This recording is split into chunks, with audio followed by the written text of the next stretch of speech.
السلام علیکم ورحمۃ اللہ نحمده ونستعينه ونستغفره ونؤمن به ونتوكل عليه ونعوذ بالله من شرور أنفسنا ومن سيئات أعمالنا من يهده الله فلا مضل له ومن يضلله فلا هادي له وأشهد أن لا إله إلا الله وحده لا شريك له وأشهد أن سيدنا ومولانا محمدا عبده ورسوله صلی اللہ تعالی علیہ وعلى آلہ واصحابہ وسلم تسلیما کثیرا اما بعد. برادران اسلام،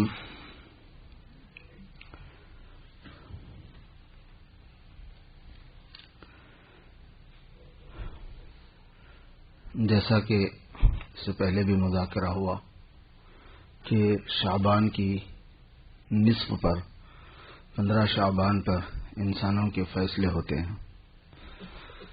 دنیاوی اعتبار سے جو حالات ہیں وہ سب امور ایک سال کے لیے طے ہوتے ہیں اور فرشتوں کے حوالے کیے جاتے ہیں. بعضی چیزیں بڑی سبق آموز ہوتی ہیں اور مسلمان کا کام ہے ان سے سبق لینا، عبرت حاصل کرنا.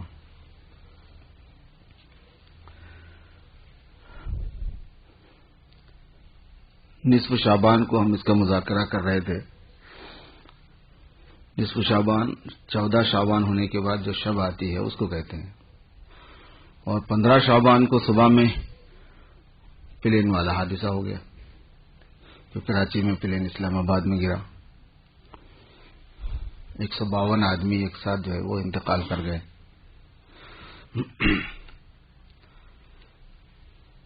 اللہ تعالیٰ ان تمام کی مغفرت فرمائے، درجات بلند کرے. لیکن مجھے اور آپ کو سبق لینے کی ضرورت ہوتی ہے ایسے واقعات میں. اجتماعی طور پر 152 کے بارے میں گزشتہ شب میں یہ طے ہوا، ان میں سے کسی کو نہیں پتا. ورنہ کوئی آدمی کیوں سفر کرتا بھائی پلین میں؟ کیوں جاتا کوئی آدمی جہاز میں؟ اپنے اپنے کاموں میں جا رہے ہوتے ہیں لوگ، اپنے اپنی مشغولیت میں جا رہے ہوتے ہیں لوگ، اپنے منصوبوں اور پلانوں سے سفر کر رہے ہوتے ہیں. لیکن ان کی قسمت میں یہ تھا. یہ جو ان کی قسمت کا معاملہ ہے یہ ان کی قسمت کا تھا. لیکن ہماری قسمت میں کیا ہے ہمیں ایسے پتا ہے کیا؟ نہیں پتا ہے، کسی کو نہیں پتا ہوتا. تو جب قسمت کا کسی کو پتا نہیں ہے تو کرنا کیا ہے؟ میرے دوستو بھائیو، کرنا یہ ہوتا ہے، حدیث شریف میں آتا ہے کہ اس کو یاد رکھنا اور اس کے اعتبار سے تیاری کرنا. آپ نے فرمایا کہ اکثروا ذکر حازم اللذات، لذتوں کو ختم کرنے والی چیز کا ذکر کثرت سے کرو. یہ حدیث شریف دیکھنے کے اعتبار سے بہت مختصر ہے لیکن بڑے مضامین ہیں اس میں. اس میں ایک مضمون یہ ہے کہ لذت کی مشغولیت ہے اصل میں جو غافل بناتی ہے. ورنہ یہ حضور پاک صلی اللہ علیہ وسلم فرماتے کہ موت کو کثرت سے یاد کرو. مراد تو موت ہی ہے، مگر آپ یہ فرما رہے ہیں کہ جو مزے ختم کرنے والی ہے اس کو یاد رکھو. حازم اللذات، تو جو مزے ہیں اصل میں، جو لذتیں ہیں، جو انجوائمنٹ ہے، کھانوں کے مزے، رہنے کے مزے، سواریوں کے مزے، عالیشان مکانات کے مزے، پکنکوں کے مزے، فنکشنوں کے مزے، ان کی برائیوں کے مزے. انسانوں کی برائیوں میں اتنا مزہ ہے کہ لڈو اور مٹھائی میں نہیں ہے اتنا مزہ. جو چٹخارا اس میں ہے نا وہ نہ لڈو میں ہوتا نہ مٹھائی میں ہوتا. چونکہ انسان کی برائی جو ہے وہ دراصل انسان کا گوشت ہے، حدیث میں آتا ہے، اور انسان کا گوشت بہت مزیدار ہوتا ہے. اسی وجہ سے شیر کے بارے میں مشہور ہے کہ جب وہ آدم خور ہو جاتا ہے تو پھر وہ آدم کی تلاش میں رہتا ہے. اس لیے غیبت میں بہت مزہ ہے، بڑا چٹخارا ہے. اور مذہبی لوگوں کی غیبت میں اور زیادہ مزہ ہے کیونکہ اس میں مذہب کی بھی بے عزتی شامل ہوتی ہے ساتھ میں. انسان کی بے عزتی کے ساتھ مذہب کی بھی بے عزتی چونکہ شامل ہوتی ہے تو وہ دو آتشہ ہوتا ہے. وہ دو گوشتہ بریانی ہوتی نا، 2 گوشتہ حریص، 2 گوشتہ بریانی. یہ جو مزے ہوتے ہیں میرے دوستو، یہ مزے غافل کرتے ہیں اصل میں، اور اس چیز سے آدمی کو دور رکھتے ہیں کہ جو حقیقی زندگی انسان کے سامنے اور اس کا انجام انسان کے سامنے آنے والا ہے. اس لیے آپ صلی اللہ علیہ وسلم نے اس کی ترغیب دی ہے. فرمایا اس کو کثرت سے یاد کرنا. کثرت جو ہے وہ 2-4 مرتبہ یاد رکھنے کو، دھیان کرنے کو بھی نہیں بولتے. جیسے حدیث شریف میں آتا ہے نا کہ جمعہ کے دن کثرت سے درود شریف پڑھو. درود شریف کا معمول کثرت سے رکھو، جمعہ کے دن ویسے بھی کثرت کرو. تو اس کی تشریح میں محدثین نے لکھا ہے کہ 300 مرتبہ سے زیادہ آپ درود شریف پڑھیں گے تو جمعہ کے دن کثرت سے درود پڑھنے والوں میں شامل ہوں گے. 300 مرتبہ تک کثرت میں نہیں آتا. جو آدمی 300 مرتبہ سے زیادہ روزانہ پڑھے گا تو وہ روزانہ کثرت سے درود پڑھنے والوں میں ہوگا.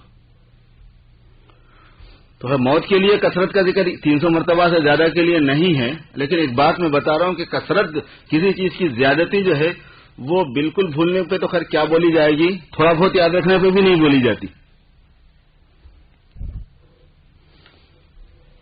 اب جس آدمی کی موت آ جاتی ہے میرے دوستو، اس آدمی کے لیے وہ دنیا بالکل ختم ہو چکی ہے. من مات فقد قامت قیامتہ. جو مر گیا اس کی تو قیامت آ گئی. جو مر گیا اس کی تو قیامت آ گئی، ختم. دنیا کی رنگ و رونق ختم، تعلقات ختم، دوست احباب ختم، بیوی بچے ختم، دولت ختم، جائیداد ختم، بینک بیلنس ختم، جو کچھ اس کے لون ہے وہ جو کچھ بھی نہیں ہے اس کے پاس، دنیاوی اعتبار سے تو سب ختم، کچھ بھی نہیں رہا اس کے لیے. اور لوگ کرتے کیا ہیں؟ اگر تذکرہ بھی کریں گے تو دوسروں کے بارے میں ہی کریں گے. حالانکہ اگر فرض کرو شام آج ہماری موت آ جائے گی، ہمارا کچھ بھی نہیں رہے گا، تو ہم کو اس دنیا کی کیا لینا دینا ہے؟ اس چیز میں مشغولیت سے کیا حاصل ہے کہ جس کا اگر موت آ جائے مجھے تو کچھ بھی مجھے ملنے والا نہیں ہے.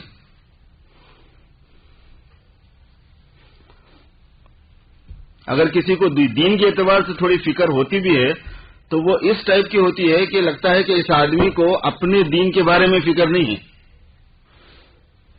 بعض لوگ تو وہ ہیں جن کو دین کی فکر ہی نہیں ہے، دین کے بارے میں کچھ جاننا ہی نہیں چاہتے. ایک بڑا طبقہ وہ ہے جو دین کے بارے میں جاننا چاہتا ہے، لیکن جو دین کے بارے میں جاننا چاہتا ہے اس کے سوالات کس طرح کے ہوتے ہیں پتہ ہے آپ کو؟ اس کی زندگی سے ان سوالات کا کوئی تعلق نہیں، وہ وہی پوچھتا رہتا ہے. پھیرا پھیری کر کے اگر مضمون ہٹا بھی دیں آپ تو وہی پوچھے گا، فلاں جگہ ایسا ہو رہا، فلاں جگہ ایسا ہو رہا، فلاں ایسا کر رہے ہیں، فلاں کے بارے میں آپ کی رائے کیا ہے، فلاں کے بارے میں آپ کیا کہتے ہیں. بھائی اپنے بارے میں پوچھ اور میں اپنے بارے میں غور کروں تھوڑا. نمازوں کا یہ حال ہے، روزے کا یہ حال ہے، زکوٰۃ کا یہ حال ہے، شریعت کی پابندی کا یہ حال ہے، حلال حرام کا یہ حال ہے، جائز ناجائز کا یہ حال ہے، فتنوں کا یہ حال ہے، گناہوں میں مبتلا ہونے کا یہ حال ہے، گناہوں سے بچنے کا یہ حال ہے، دوستی اور دشمنی کا یہ حال ہے. یہ ذہن میں نہیں ہے ہمارے. اور حدیث شریف میں میرے دوستو بھائیو یہ بات آتی ہے کہ ہمیں جو موت کو یاد رکھنا ہے وہ اس وجہ سے کہ موت کی تیاری آسان ہو جائے اور موت کی تیاری میں مشغولی ہو جائے، موت اور ما بعد الموت کی فکر لگ جائے کہ اصل تو مر جانا ہے، اور مرنے کے بعد کی زندگی جو ہے وہ اصلی زندگی ہے. جب آدمی مر جاتا ہے اس دنیا سے تو کچھ نہیں رہتا، سب ختم ہو جاتا ہے اس کا، اور کسی بھی وقت ہوتا ہے اور ہر ایک کے ساتھ ہونا ہی ہے. موت ایک ایسی یقینی چیز ہے میرے دوستوں کہ اس پر نہ دہریے کو اعتراض ہے، شبہ ہے، نہ مذہبی کو ہے، نہ لامذہبی کو ہے، نہ باطل مذہب والے کو ہے، نہ سچ مذہب والے کو. موت یقینی امر ہے، ایک یقینی چیز ہے. موت آنی ہے، سب کو مرنے والے ہیں. ما جعلنا لبشر من قبلک الخلد، ما جعلنا لبشر من قبلک الخلد. ہم نے آپ سے پہلے کسی انسان کے لیے خلد ہمیشگی رکھی نہیں. افإن مت فهم الخالدون، اگر آپ کا انتقال ہو جائے، آپ بلا لیے جاتے ہیں ہمارے پاس، تو کیا یہ رہنے والے ہیں؟ مشرکین نے حضور صلی اللہ علیہ وسلم پر تنقید کرتے ہوئے کہا تھا کہ تھوڑے دن صبر کر لو، جب ان کا انتقال ہو جائے گا تو قصہ ختم ہو جائے گا. اب یہ ساری پنچایت ختم ہو جائے گی. جو اس کو سمجھتے تھے ایسا پنچایت سمجھتے تھے اسلام کو، تو اللہ تعالیٰ نے اس کے جواب میں یہ آیت نازل فرمائی تھی کہ ما جعلنا لبشر من قبلک الخلد، آپ سے پہلے ہم نے کسی انسان کے لیے ہمیشگی نہیں رکھی. افإن مت فهم الخالدون، اگر آپ کا انتقال ہو جاتا، آپ بلا لیے جاتے ہیں ہمارے پاس، تو کیا یہ رہنے والے ہیں؟ آنا تو ان کو بھی ہمارے پاس کتنے دن رہ جائے گا کوئی؟ وما هو بمزحزحه من العذاب ان يعمر يود احدهم لو يعمر 1000 سنه. ان کی خواہش یہ ہے کہ 1000 سال ان کو عمر ملے. کوششیں ہو رہی ہیں کہ عمر بڑھے انسان کی، گولیاں بنائی جا رہی ہیں، دریافت کیے جا رہے ہیں بہت سے ایسے سورسز کے جس سے انسان کی زندگی کو لمبا کیا جا سکے. یود احدهم لو يعمر 1000 سنه. چاہتا ہر آدمی کہ 1000 سال جیے. اللہ تعالیٰ فرما رہے ہیں کہ اگر 1000 سال کوئی جی بھی گیا تو 1000 کے بعد کیا آنے والا ہے؟ وما هو بمزحزحه من العذاب ان يعمر. عمر کا مل جانا عذاب سے بچانے والا ہے نہیں ہے. اس کو تھوڑے دن مؤخر ہو جائے گا، اسے کیا ہونے والا ہے؟ چھوٹنے والی چیز تھوڑی ہے. تو اصل چیز میرے بزرگوں یہ ہے کہ آخرت کی تیاری ہو، اعمال کے اعتبار سے، اللہ کو خوش کرنے کے اعتبار سے، جو ذمہ داری اللہ پاک نے ہمارے اوپر رکھی ہے ان کے اعتبار سے. اللہ نے آخرت میں کامیابی کے لیے ذمہ داری دین کی رکھی ہے. تم دیندار ہو جاؤ، اس کے بغیر نہیں ملنے والی ہے کامیابی. اور دیندار ہونے کا مطلب ہے اللہ پاک کے حکموں کا پابند ہونا. اللہ کے حکموں کا پابند ہوئے کے بغیر کوئی آدمی دیندار نہیں ہوتا. اور اللہ کے حکموں کا پابند ہونے میں اس دنیا میں جو رکاوٹ ہے وہ غفلت ہے، وہ مزوں میں مشغولیت ہے. اور جتنے زیادہ مزے کی لائف والے حالات میں آدمی جاتا ہے اتنا غافل ہوتا ہے. جتنے مصائب میں، حالات میں، پریشانیوں میں ہوتا ہے اتنا کسی درجے میں اللہ کی یاد آتی بھی رہتی. اسی وجہ سے ایمان والوں کے ساتھ حالات رکھے گئے ہیں. حدیث میں آتا ہے ایمان والوں کو جو مصیبتیں ہیں، تکلیفیں ہیں، پریشانیاں ہیں، مسلمان کسی نہ کسی اعتبار سے کوئی نہ کوئی الجھن میں رہتا ہے. اس کی ایک خاص وجہ یہ لکھی ہے، احادیث مبارکہ میں بتائی گئی ہے. تو اس پریشانی سے آدمی کو پوری طرح غفلت نہیں ہو جاتی اللہ سے. اس کی وجہ سے اللہ یاد آتے رہتے ہیں، اور اس کی وجہ سے شریعت کی طرف، اسلام کی طرف دھیان بڑھتا رہتا ہے. جب حالات زیادہ خراب ہوتے ہیں تو دیکھو نمازی بھی بڑھ جاتے ہیں، دینداری بھی بڑھ جاتی ہے. ہمارے یہاں انڈیا میں جب فسادات ہوتے ہیں تو بظاہر تو ہندو مسلم فساد بہت نقصان دہ چیز ہے، لیکن مذہبی اعتبار سے بڑی مفید چیز ہوتی ہے. مسجدیں بھر جاتی ہیں مسلمانوں سے، جگہ ہی بس نہیں ہوتی. رجحان بڑھ جاتا ہے شریعت کی پابندی کا، اسلام کی پابندی کا، سنتوں کی پابندی کا. بڑا فائدہ ہوتا ہے. سائیڈ افیکٹ کے طور پر فائدہ ہوتا ہے، کوئی اپریشیٹ کرنے والی چیز نہیں ہوتی. فساد بھی کوئی اپریشیٹ کرنے والی چیز تھوڑی ہے. بتا رہا ہوں میں کہ جب سر پہ مصیبت آتی ہے تو اللہ یاد آتا ہے. حالات اس لیے ہوتے ہیں، اور ہم میں سے کوئی نہ کوئی حالات میں ہوتا ہے. تو اس لیے حالات زیادہ پریشانی کی چیز نہیں ہے. اللہ پاک چونکہ حکیم حکمت والے ہیں، مصلحت ان کی یہ ہے کہ اس بندے کو تھوڑا تھوڑا سا پاک صاف کرتے رہنا چاہیے اور اس کو اللہ کی طرف متوجہ کرنا چاہیے. لِيُذِيقَهُمْ بَعْضَ الَّذِي عَمِلُوا وَلَعَلَّهُمْ يَرْجِعُونَ. تھوڑا سا جو عمل کیا ہے اس کا مزہ بھی چکھ لیں کہ بھئی دیکھو تم کیا کر رہے ہو. دیکھتے نا جو چیز بنائی جا رہی ہے پکانے میں، چولہے میں، کچن میں جو چیز بنائی جا رہی ہے اس کو چکھ کے دیکھتے ہیں کہ کیا بنائی ہے، کیسے بنا. بعض تو ماہر ہوتے ہیں، ان کو پہلے سے پتا ہو رہا ہے کیا بنا رہے ہیں، مگر ٹیسٹ ان کو بھی دیکھنا پڑتا ہے. اور بعض ایسے ہوتے ہیں کہ ان کو پتہ ہی نہیں ہوتا کیا بنا رہے ہیں. یہ جتنے غیر شادی شدہ لٹھنگر ہوتے ہیں نا، اپنے روموں میں رہ جاتے ہیں، 5-5 7 اپنا کام کر لیتے رہتے ہیں. ان کے یہاں پکوان کا مزہ دیکھیے آپ، مزہ آتا ہے. خود ہمارے ساتھ ایسا ہوتا تھا. اب ہم ایک جگہ پکا رہتے تھے، بہت پہلے کی بات عرض کر رہا ہوں یہیں کی.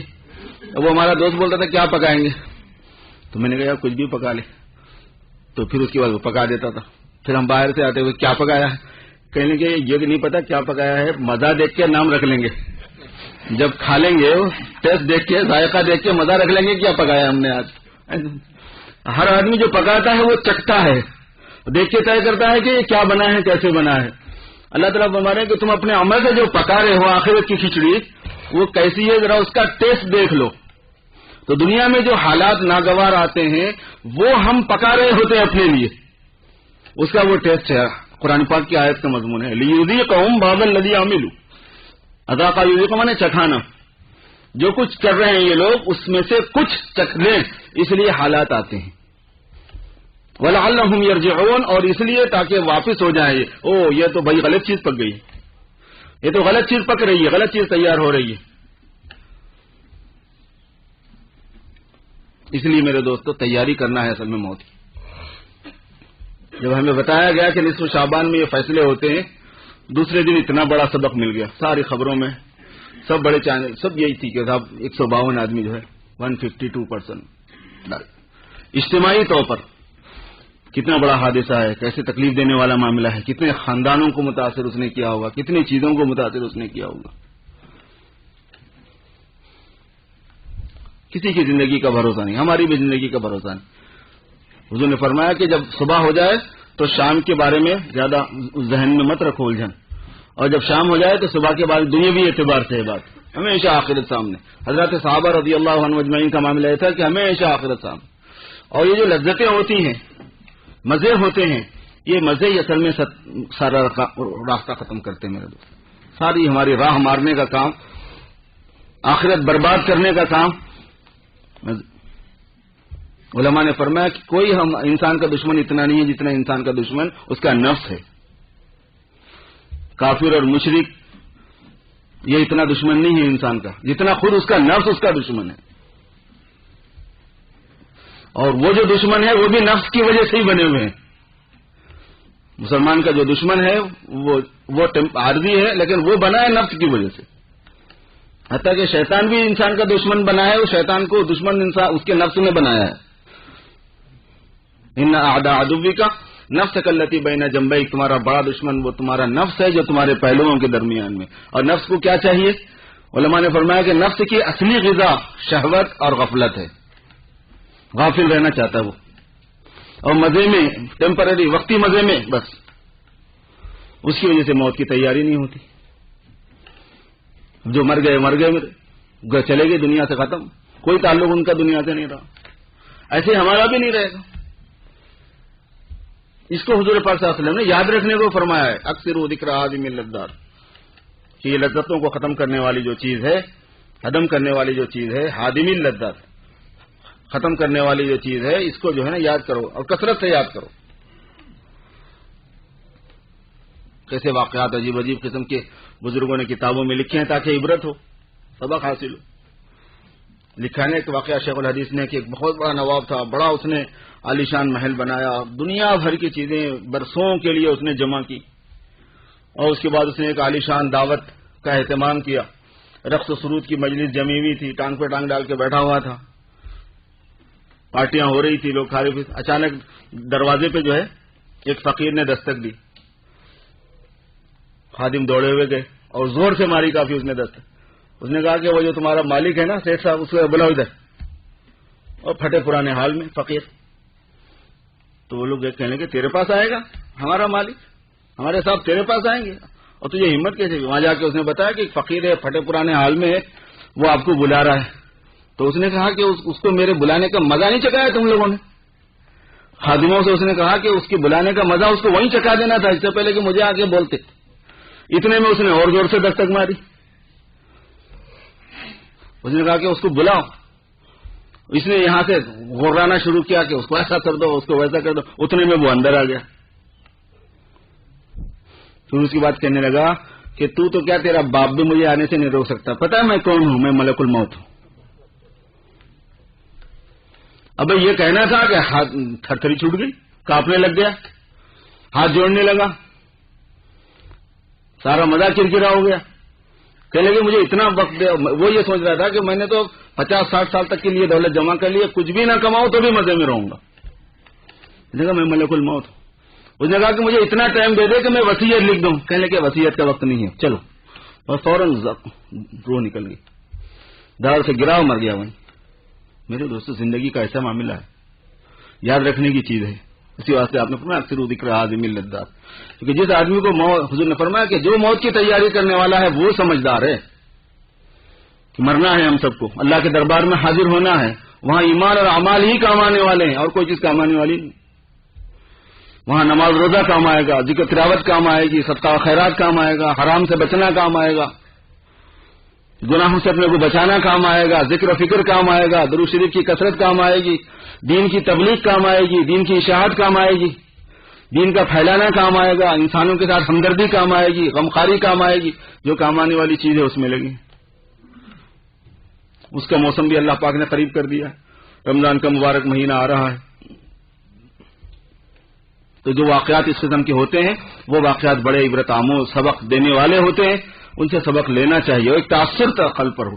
بلکہ علماء نے تو یہاں تک فرمایا کہ روزانہ تھوڑی دیر مراقبہ موت کر لیا کرے بندہ، سوچا کرے موت کو کہ بس جیسے اپنی زندگی اپنے سامنے لوگوں کی اموات ہو جاتی ہیں، وہ ان کا تصور لا کے کسی وقت میرے ساتھ میں بھی یہی ہونے والا ہے، بیمار ہو جاؤں گا، کب تک چلے گی گاڑی، پھر اس کے بعد میں علاج معالجے سب چیزوں سے عاجز ہو جائیں گے، نہ حکیموں کا کام، نہ ڈاکٹروں کا کام، نہ جنا والا ٹیمپرری جو لائف ہوتی ہے سپورٹ لائف سپورٹ جو ہے نہ وہ چیزیں اب کام کر رہی ہیں۔ ڈاکٹروں نے جواب دے دیا کہ نہیں اب یہ نہیں بچ سکتے، میں بھی کسی وقت اسی حالت میں ہوں گا، ہونا ہی ہونا ہے۔ پھر اس کے بعد جان نکل گئی، انگوٹھے باندھ دیے گئے، منہ باندھ دیا گیا، پھر لوگوں کو اطلاع دینی شروع کر دی گئی، جمع ہو گئے لوگ گھر میں، مجھے غسل دیا جا رہا، مجھے کفنایا جا رہا، پھر مجھے لے چلے، پھر مجھے لے کے گئے جہاں نماز ہوتی ہے، پھر نماز پڑھائی میری، پھر قبر میں پہنچا دیا مجھے اور رکھ کے اندر مٹی ڈال دی اور سارے اپنے اپنے گھروں کو چلے گئے۔ اب میں ہوں، میری قبر کی تنہائی ہے، میں ہوں، میری قبر کی وحشت ہے۔ ہر روز قبر اعلان کرتی ہے، جس کی جو مقدر کی خبر ہے نا وہ اعلان کرتی ہے کہ میں تنہائی کا گھر ہوں، میں وحشت کا گھر ہوں، میں کیڑوں کا گھر ہوں۔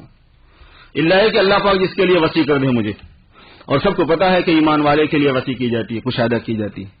تو روزانہ آدمی موت کو سوچے، اپنے مرنے کا تھوڑا دھیان کرے، پھر اس کے بعد میں کام آنے والی کیا چیز ہے۔